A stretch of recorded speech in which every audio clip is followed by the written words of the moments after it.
question from before from the gentleman that I'd be happy to answer now that we've gotten back around to it. I heard the concern that the Planning Commission and the Board of Supervisors hasn't done well to address the concern of the community with the development of the comprehensive plan. I will say that over the last year, there have been numerous meetings along the way with community input and planning and desire for the comprehensive plan. Some of the things that were noted are the things that we've addressed and that are in the comprehensive plan. Information been sent out to the community so we could provide our input. And you're talking about water, you're talking about providing a water service where all of us have wells already. And if you want to do something about water, how about water mitigation? Every time it rains, all that water comes off Wintergreen Mountain through pipes and it floods the rest of us in the valley. That's a better solution, a better problem to attack than trying to do this, what you're talking about. Hear your concerns, and many things were brought up in the community input forums, and some of the things that are noted are the things that we are talking about and the things that we've come here to address tonight specifically. And so I will say that the things that I noted and seeing my personal vision, which isn't in the plan. All of the things that I would want to put in the plan aren't there because it's not about me, it's not about us. It was about community input and what went there. And the things that I remember from getting together with the community, specifically at the Nelson Center and over at the Firehouse in Schuyler, were desires for better community options for recreation and better infrastructure for transportation, safer transportation, better management of environmental resources, and many other things that did make their way into the comprehensive plan. And any concern that was brought up in those community forums was addressed. And we can address more now. My name is John Aronson. I live in Stony Creek. Are you familiar with the water report that was done about 2000 that said the aquifers would be drained based upon the rate of growth in 2000 by about 2035? And there are a lot of people here who are on wells who are going to not be able to get water out of their wells. And that the only solution given in 2000 was to dam some of the rivers here. Are you familiar with that? Okay, then how do you address that? Where are you going to import your water? And who's going to allow you to dam these rivers? Besides damming these rivers, you talk about having a highway that's going to be safe because you're going to reduce the speed. Instead of going to a town where you could go to a grocery store that takes 45 minutes, now it's going to take an hour and 15 minutes or an hour and 20 minutes. I've ridden bikes all through France. I've ridden bikes all through America.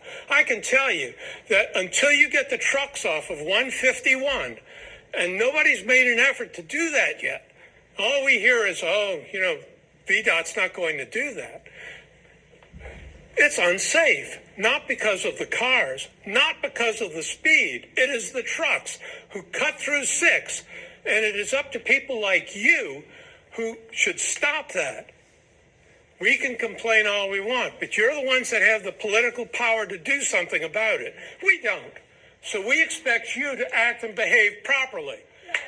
Now, as far as some of the other things you talk about, establishing bike lanes, the only way you're going to make 151 safe for bike lanes, and no one is going to travel to Charlottesville to go shopping on a bike lane, is to make 4 lanes and then you're going to be taking property in the process from all the people who are on 151. To do this, it's just insane what I'm listening to from you people. We're going to get a grant from the federal government. That's going to be just so wonderful. You get these UDCs, and then you're going to become slaves to the UDCs. And you're going to have to apply everything that the federal government wants in an area. This is Nelson. We moved here because the motto of this county was keep Nelson rural. If we had wanted to live in a city, we would have moved to a city. Not this dream you have. Just a few points. This is not a federal government program, it's a state program. Okay, it's a state program, it's a big deal. And the state program is dependent upon also working with the federal government. We've seen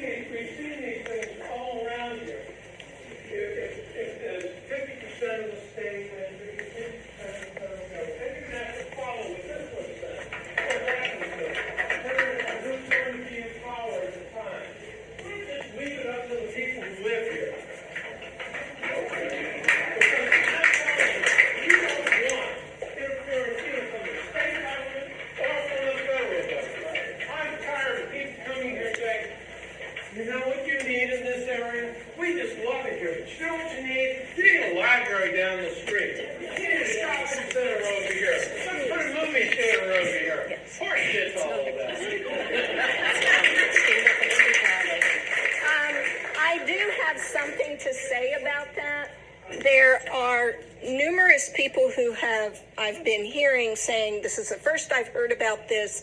Nothing is, this is not what we want. But the bottom line is, if you want the supervisors to hear your voice, you have to show up at the meetings. There are a few people here that I have seen regularly at the Planning Commission meetings, and I have seen them regularly at the Board of Supervisors meetings. And many times it's just the 6 of us, unless it's something that impacts you personally, and then the knickers get in a knot and they show up at the meetings. Is that because you're having quiet meetings that you don't really... The meetings are on the website. They're regularly, I am talking. They are, but the point is, anybody in here can attend those meetings. Come to the meetings. I don't have, I have some of your opinion. I have some of the other opinion. But the bottom line is show up at the meetings. If it's something that significantly impacts the community, then the community should be informed that this is a meeting that everyone should go to. Just like this meeting tonight. I heard about it 2 or 3 days ago from someone walking down the road and saying, this is going on. That's not how that should happen. We should be getting something in the mail saying this is happening. Before the next question, I'll address the commentary that exists. And there were 2 over here. The mic will come around, sir. One, there was an earlier comment about the pronunciation of Nellysford. I will reiterate to you all that I was born and raised in Nelson County, and for someone to critique the vernacular of a local who was born and raised in this county is irrelevant and unhelpful. And it is shameful. Well, it's stupid you don't know the name, how to pronounce the name of the village you're trying to... Thank you for your commentary, sir, for proving my point. And second, to the gentleman who moved here. Again, I was born and raised here. I have lost a friend to the unhealthy traffic on Route 6 who was hit on the road. I understand what is unsafe about that road and want to make this county better, not just for one demographic, but for the entire county. And so the goal in this comprehensive plan is to make Nelson County a healthy place for everyone. People who move to this county, who love it for what it is, and people who were born here, raised here, and will live their entire lives based upon the circumstances that they live in here. And get the trucks off. There are more things than that. There are a myriad of problems that this county needs to address, and that is on the list, sir. But to think that we don't care about that is wrong. Next question right here in front. Can you speak up, please?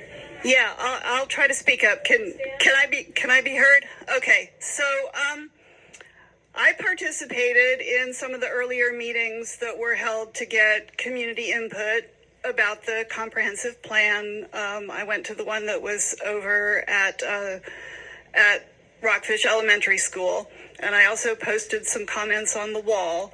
So, but having notification about this meeting was my first opportunity to go to the website and read portions of the draft plan. And I've only been able to read a sliver of it, but I went right to the part about the UDA.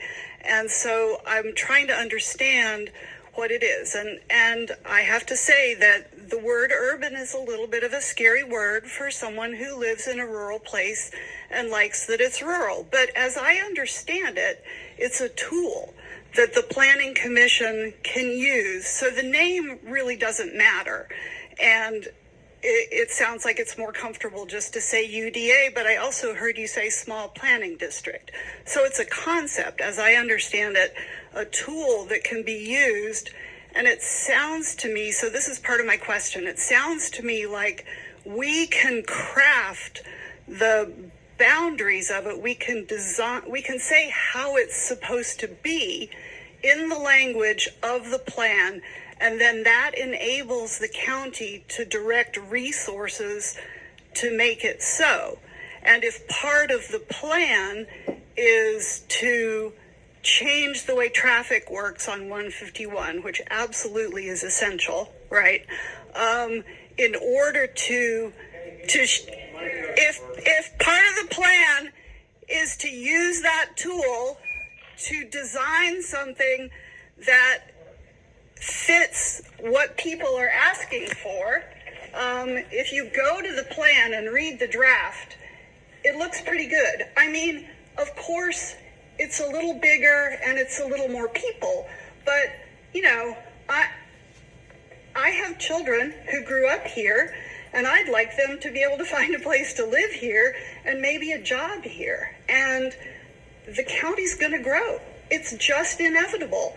I mean, we're going to have development pressure. So it seems to me the point is to control it as best we can, rather than just stick our heads in the sand and ignore it. And if the UDA is a tool that's going to help us to do that, then I think it seems like a good thing. And is that what it is? I think that's a pretty accurate description. I want to say two things. One, the UDA is intended to be driven by the comprehensive plan, not vice versa. Okay. The UDA doesn't dictate anything to anybody. Okay. But the comprehensive plan will set a groundwork for the Planning Commission and the Planning Department to revisit our zoning ordinances to see if they are concurrent with the conclusions and the goals and objectives of the comprehensive plan. The UDA is meant to do exactly the same thing. As you know, Nellysford and Livingston are both candidates for UDA designation. However, they're very, very different. The one in Nellysford recognizes that the largest concentration of public is already exists in this area. That is what will drive what's going on there. In Livingston, Livingston Colleen is the area that I think there's great consensus that those are areas that are much more in need of possible development. Whatever type of development you might consider, those are areas where there would be opportunities for you. So in that case, you give lots of latitude in terms of what they can do. One recognizes a need for development. The other recognizes restrictions on development to maintain and to not outlaw development, but to make sure that it is concurrent with and supports the goals and objectives of development.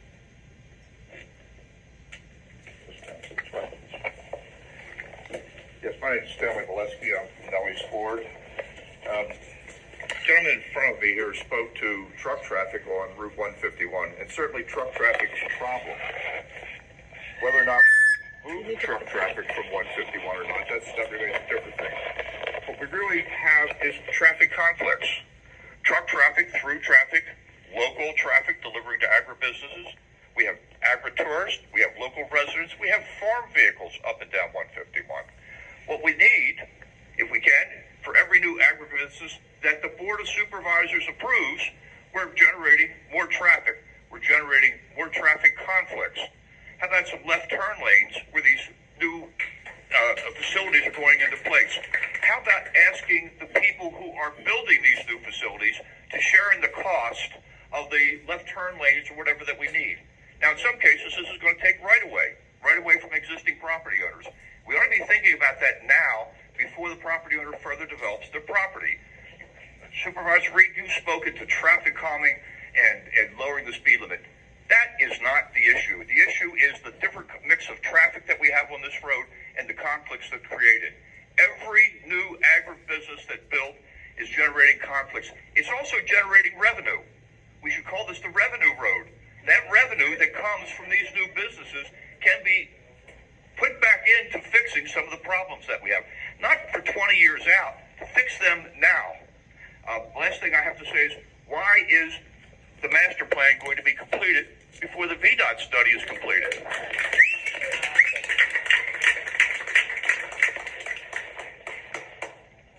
I asked that question myself. I contacted Rick Youngblood, who's the head guy at VDOT, that's on the CPAN. And I told him that my understanding was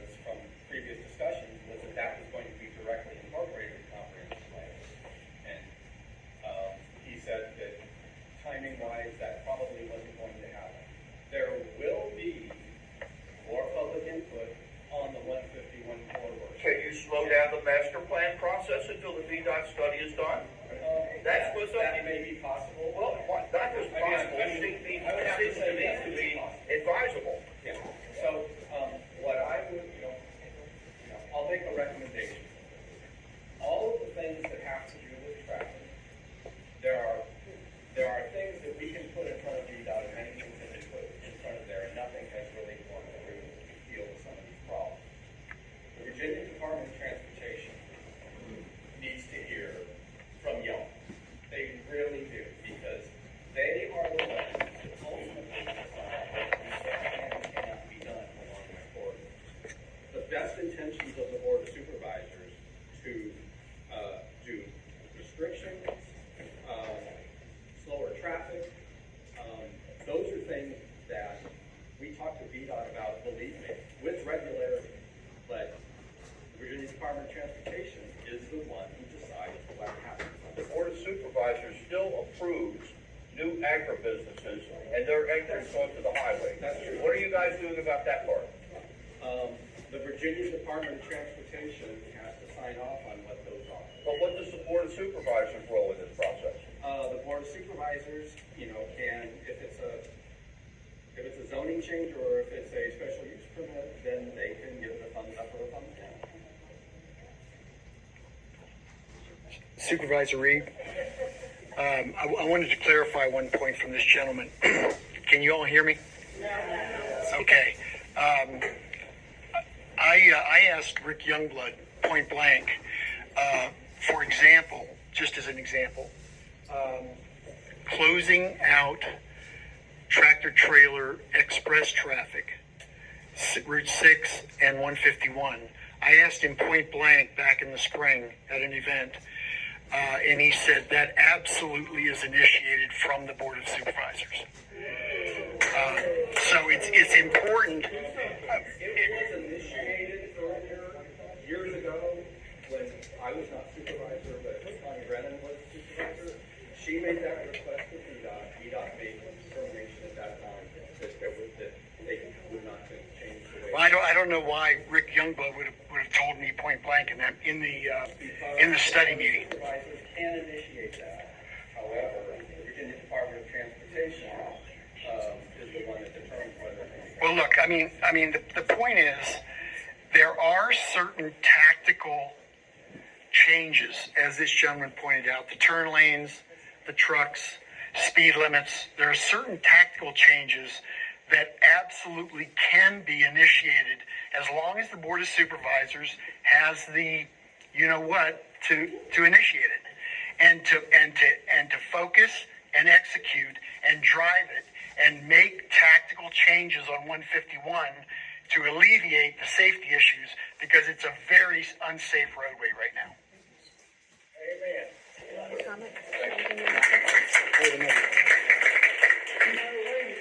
You never spoke to the water, which I like my well since I think I'd like to live in 10 years. Before the water in my well dries up.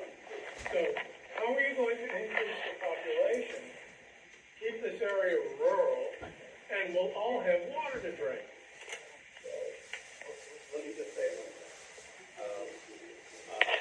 The answer to that is probably beyond my purview. However, today I contacted Planning District Commission to the south of Nellysford and to the north of Charleston to talk about regional water supply studies to find out if anything is in the works to do those, because the last one we had was in the and right Nothing's now, changed except the increase in right population. now, I think that one of the things that I've come to notice, We're not closing it as much as is the fact that we have limited water resources. The fact that we have floodplains, the fact that we have steep slopes that are not good to develop. These things have really dictated the lack of development that we have seen.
gallons of water on top of what was already being used for beer production.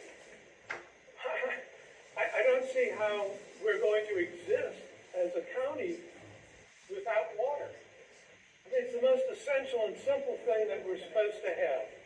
And you can't dam the rivers. I know that was part of the idea that we would, we could dam the rivers, save some of the flood water, but that breaks all sorts of federal rules, of watershed rules that are going down into the rivers that feed into the ocean. You just can't do that. I don't see how you can increase the area here. There's a plot of land near us. I think it's 12 or 13 acres. The plan is that as soon as you get this urban development, they're going to put apartment buildings there. You put apartment buildings there, and you're going to increase the number of people in our area feeding off of the same water. And it won't be 2 acres per piece of land. It's going to be 1,000 feet per piece of land. I would argue that, given the current water resources in Nellysford, that type of development is just that's what I would. We can't hear what you said about impossible.